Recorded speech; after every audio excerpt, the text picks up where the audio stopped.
వైఎస్ఆర్సీపీ నాయకులు చెప్పినట్టుగా జగను జనం ఈ బంధాన్ని విడదీయడం సాధ్యం కదా? జగన్ నుంచి జనాన్ని దూరం చేయడం వీలు పడదా? ఈ అనుమానమే ఇప్పుడు కూటమి ప్రభుత్వంలో ఉందా? జగన్ ఎక్కడ అడుగు పెడితే అక్కడ జనం తండోపతండాలుగా తరలి వస్తున్నటువంటి తరుణంలో జగన్ని దూరం చేయలేమని భావించి జగన్ భద్రతని గాలి కుదిలేస్తున్నారా? తద్వారా జగన్ భద్రతకే ఇబ్బందులు ఉన్నాయి కాబట్టి భవిష్యత్తులో జగన్ ఇలాంటి జనాలతో మిళితమయ్యేటువంటి కార్యక్రమాలకి దూరంగా ఉంటారని ప్రభుత్వం ఆశిస్తుందా? ఇలాంటి అనుమానమే అందరిలో కలుగుతుంది. వాస్తవానికి జగన్కి మాజీ ముఖ్యమంత్రిగా Z+ కేటగిరీ సెక్యూరిటీ ఇవ్వాలి, ఇస్తున్నట్టుగా రాష్ట్ర ప్రభుత్వం కూడా చెప్తోంది. ఏపీ హైకోర్టులో తాము Z+ సెక్యూరిటీ కల్పించాము అని రాతపూర్వకంగా నివేదించింది. కానీ క్షేత్రస్థాయిలోకి వచ్చేసరికి పరిస్థితి అందుకు పూర్తి విరుద్ధంగా ఉంది. బంగారుపాళ్యంలో చూస్తే అసలు జగన్ చుట్టూ జనం తప్ప కనీసంగా నియంత్రించే పోలీస్ అధికారి కనిపిస్తే ఒట్టు. జగన్ మీద జనం ఎగబడుతుంటే అడ్డుకునేదానికి ఒక్క పోలీస్ కూడా అక్కడ కానా వస్తే ఒట్టు. ఇలాంటి పరిస్థితి జగన్కి కావాలనే కూటమి ప్రభుత్వం ఏర్పరుస్తున్నట్టుగా కనిపిస్తుంది. ఇది బంగారుపాళ్యంలోనే కనిపించిన దృశ్యం కాదు. జగన్ తొలిసారిగా జనంలోకి వెళ్ళిన గుంటూరు మిర్చి యార్డు నుంచి మొదలుకుంటే పొదిలి పొగాకు యార్డు వరకు, ఆ తర్వాత పల్నాడులో రెంటపాళ్ల పర్యటన వరకు ప్రతి చోట ఇదే సీన్ రిపీట్ అవుతోంది. రోప్ పార్టీ కానీ, నియంత్రించాల్సినటువంటి పోలీస్ అధికారులు కానీ, జనాన్ని కంట్రోల్ చేసేదానికి తగ్గట్టుగా అవసరమైనంత భద్రతా సిబ్బంది కానీ ఎక్కడా కూడా కనిపించడం లేదు.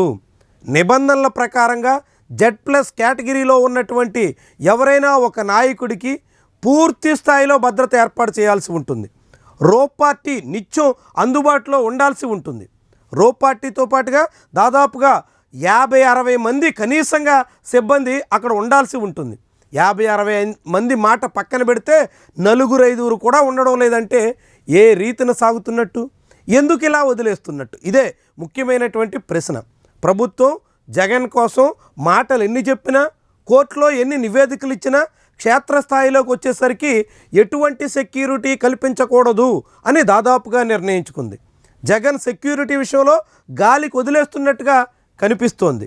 ఇదంతా దేనికోసం అన్నది ముఖ్యమైనటువంటి అంశం. భవిష్యత్తులో జగన్మోహన్ రెడ్డి పాదయాత్ర కోసం ఏర్పాట్లు చేసుకుంటున్నారు. 2027 ముహూర్తం కూడా పెట్టుకున్నారు. రాబోయే రోజుల్లో తాను అప్పుడప్పుడు జిల్లా పర్యటనలు చేస్తూ, జిల్లా పర్యటనల తర్వాత నేరుగా పాదయాత్ర చేస్తాను అంటూ ఆయనే వెల్లడించేశారు. జగన్మోహన్ రెడ్డి పాదయాత్రకు పూనుకుంటే ఆ తర్వాత క్షేత్రస్థాయిలో జన ఆదరణని అడ్డుకోలేము అని కూటమి ప్రభుత్వం భావిస్తున్నట్టు కనిపిస్తోంది.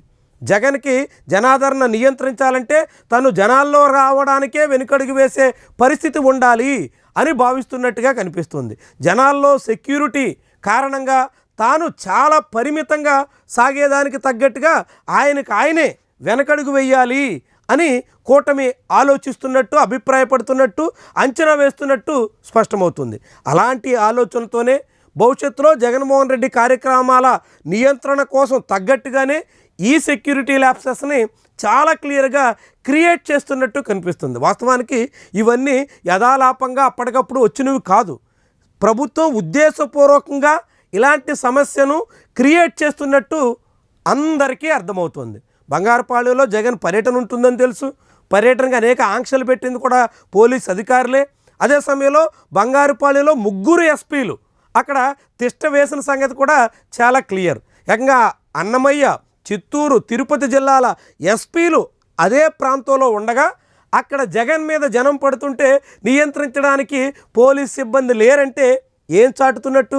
చాలా క్లియర్గా ప్రభుత్వం లక్ష్యపూరితంగా జగన్మోహన్ రెడ్డి జనాల్లోకి రాకుండా అడ్డుకోవాలంటే ఇదొక్కటే మార్గంగా భావిస్తున్నట్టు కనిపిస్తుంది. మరో రూపంలో, మరో రకంగా జగన్మోహన్ రెడ్డిని అడ్డుకోలేము, ఆయన కార్యక్రమాలని నిలువరించలేము, ఆయనకి జనానికి మధ్య ఉన్నటువంటి సంబంధాలని నియంత్రించలేము అనే నిర్ణయానికి వచ్చినటువంటి ప్రభుత్వ పెద్దలు సెక్యూరిటీ కారణంగా సెక్యూరిటీ అనేటువంటి సమస్యగా సృష్టించి ఆ సమస్య పేరుతో జగన్ని అడ్డుకునే ప్రయత్నానికి పూనుకుంటున్నట్టుగా భావించాల్సి వస్తుంది.